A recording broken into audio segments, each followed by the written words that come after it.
Hey, you two, this is Southern Prepper One. I hope you've been doing well.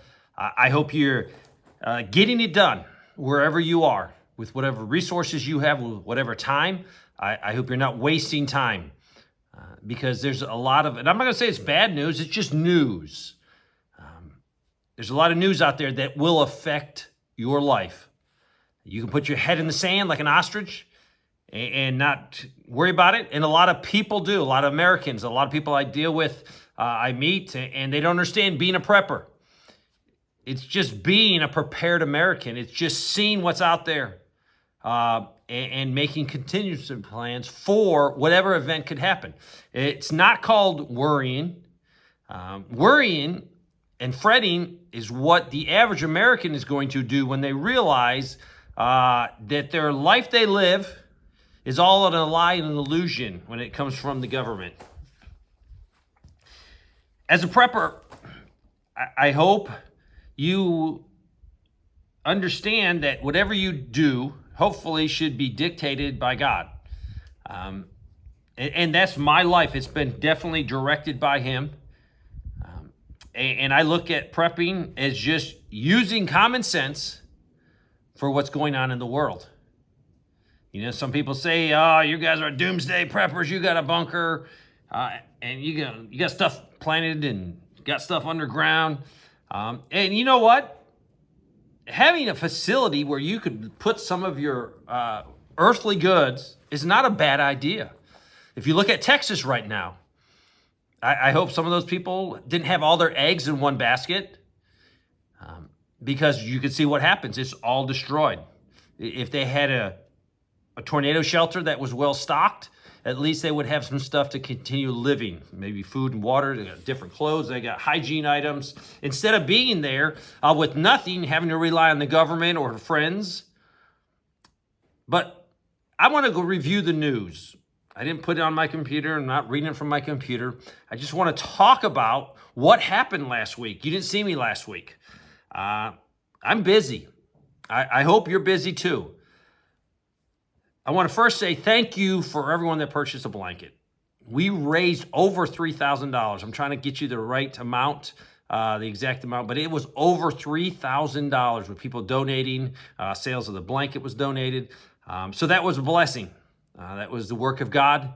Hopefully it will be used wisely, which I know it will, and help people supplement their food. Because most of the people that go through that line, a lot of them are either elderly and retired, or they're working but just cannot keep up with the inflation rate. If you did buy a blanket, thank you. If you could do me one more favor. If you like the blanket, please leave a review. That's what helps drives the sales and continues. Not this month, but maybe next month we'll do another fundraiser. I haven't decided if we're going to do it for the food pantry or maybe there's another group. I have a couple in mind that we'll do just to bring awareness. Also, if you can't contribute to a particular one, find one in your area. That's the key. Do something in your area. That's what I want you to do. So if you could leave a review on the blanket, that would help. Also, please send me your boots on the ground. I used to do them almost daily. I haven't been doing them. I want to know what is going on in your life, not just the news. Price of eggs, gas, what are you feeling? What are you seeing? You might work at a plant. Are you slowing down? Are you speeding up? Personal things. People really enjoy that. I enjoy it. I want to know what's going on. So please, can you send that and just put boots in the ground in the subject? I have a few that were sent last week that I've saved. So we can go over that. So you can see what other people are seeing and feeling. So let's get right into the news last week.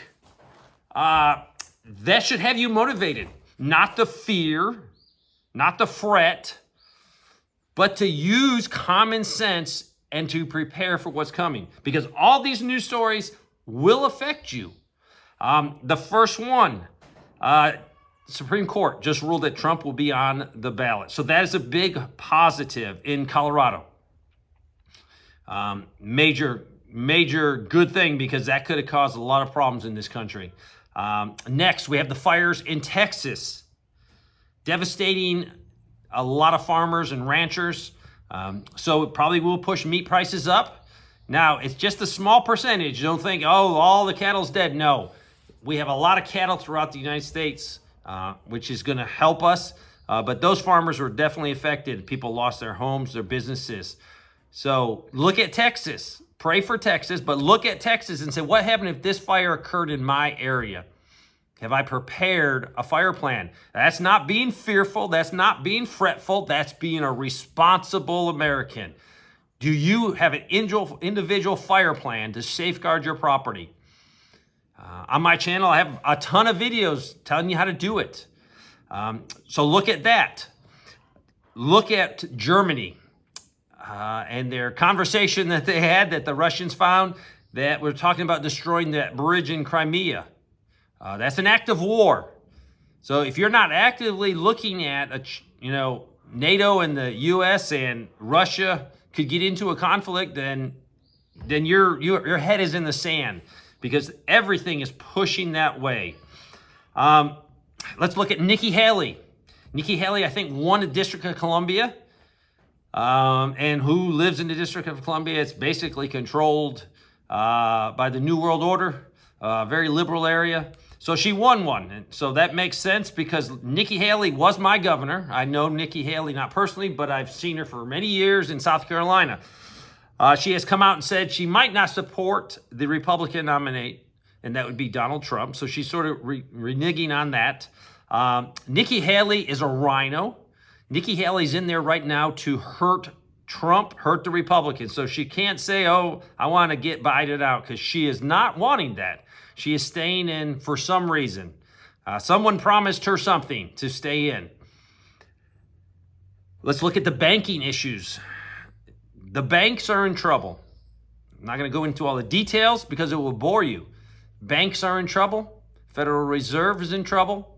I hope you have a plan to safeguard your money inside the bank. If you look at crypto, Bitcoin, those things are exploding. To me, they're a Ponzi scheme. They have no real value to them. So I'm not into Bitcoin at all, but there's something going on, driving a lot of Federal Reserve notes into the cryptocurrencies. Look at gold and silver the last few days. Up a lot. To me, that says that people are worried in the world with the financial issues. So I hope you've prepared a plan. Other than Federal Reserve notes, is it some gold? Is it some silver? You need to make sure you address that. I'm not going to give you the numbers on the debt. It's astronomical. We are approximately every 100 days going into debt $1 trillion. We've done that. We're working on our third 100-day section. I think the first one was like 93 or 96 days, and then it was like 106 days, something like that. Roughly 100 days. We borrowed $1 trillion. We're on our third 100 days, and guess what? We'll probably get $1 trillion in 100 days. That's incredible, because if you look at that amount of money being thrown into the economy, printed, made, thrown and spent, I'm seeing no benefit to that. The economy isn't just going crazy like it should be if you threw $1 trillion. That shows you how bad things really are. $1 trillion is a lot of money. I hope you're preparing for an economic disaster. Next, look at Haiti. Haiti is insane. The gangs have taken over. They have taxed some prisons. I think they've freed 4,000 prisoners. I saw one story where the neighborhoods have actually blocked all the entrances coming in. They use old buses, old junk cars, whatever. And they've made it physically where you couldn't drive into their community. A road is a high avenue approach to your community. So what they did was they stopped the gangs from getting in there quickly, grabbing, kidnapping, doing whatever they're going to do and getting out quickly. So now they have to walk in, and they said that definitely cut back on the gang activity in that neighborhood. I foresee somewhere in the future that communities will have to do that. Local law enforcement will not be enough, and they're going to have to take on more responsibility for their security. Also, central banks are gobbling up gold. They're buying more gold than ever. Also, countries that have stored their gold inside the United States are asking for it back. They do not trust the United States, and I do not blame them. If you have gold inside the United States, held by the United States government, you need to get it back ASAP. Let's look at the nuclear threat that NATO countries, France, Germany, they're threatening maybe we need to send NATO troops into Ukraine. Insanity. We're having some major NATO exercises right now. So if you're not prepared for a conflict between NATO, US, Europe, and Russia, you're wrong. You might say, Dave, I can't control everything. But you know what? You can control your life. You can come up with some simple solutions. So I urge you to. Look at the border. Look at the amount of people coming across. Look at the amount of money that we have to spend to house them, feed them. Look at the crime that they're causing. One death, one rape, one assault is too much when these people are crossing the border. Let's look at Israel and Hamas. A mess. I just pray for peace in the area. I'm glad I'm not there to have to witness both sides killing each other. The civilians that are trapped and nowhere to go. Not a good situation. So I am praying for peace. Let's go with the Houthis. The Houthis are still shooting their missiles off, hitting ships. No end to that. And we are trying to stop them. And do we have any, are we effective against them? No, they're still doing exactly what they want to do. The big electric bus factory closed down. Green industries are going to die. I hope you're not working for a green industry. It's pretty much over. Let's look at the U.S. military. Can't even recruit enough people. They're so concerned about the right pronouns. We are going to get our butts handed to us in a conflict. To the point where the United States of America would or could be vulnerable to an invasion. Actual foreign troops landing on our soil. The only thing that's going to save us, the only thing, is we are well armed as a civilian populace. And that might stop them. But the enemy has the ability to use cyber, EMP weapons. They can bring us to our knees. If you just take out the power grid, the United States would collapse. Anarchy, chaos. Am I being a fearmonger? No, I'm being realistic. These are realistic threats in today's environment. I hope you're preparing for them. Because if not, you will see real fear in your family's eyes when they look at you and you have no solutions to the problem. You will have to look to the government. And as soon as you look to the government, they will want something from you. And it's called, they will want more control, more of your freedoms. And guess what? If you're not prepared for what's coming, you will willingly give it up for security. Also, let's look at the military. We're using too much equipment, too much artillery rounds. We're not producing enough.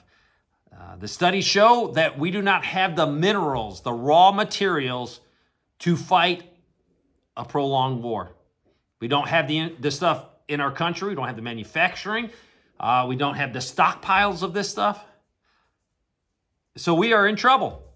So I'm not trying to make you fearful. I'm trying to make you responsible for your safety. These are just stories last week. These are stories that will affect you. I hope you have a plan. Some people say, Dave, not going to worry about it. I'm going to put my trust in God. He's going to take care of me. And yes, he will. But he also gave you a brain. He gave you hands. He gave you insight to see problems coming and prepare. That is the thing we need to do. Follow what the Holy Spirit tells you to do. And if it says, hey, I think I need to stock up some food. I think I might need to buy a firearm. I might need to, get a plan because I'm in the city. Maybe I got to go to my aunt or uncle's house way out in the country if things heat up in this world. Maybe I need a backup plan. If the cell phones go down again for a long period of time. How can I communicate with loved ones? So, not being fearful. I want you to be realistic. These were just stories, and there's many more. I could go on and on and on. That will affect you if you're not ready for it. And I will tell you, financially, it's getting worse. When you spend or borrow, just borrow, because we're spending a lot more than that. When you borrow $1 trillion in 100 days, you know you're on a death spiral. Thanks for watching.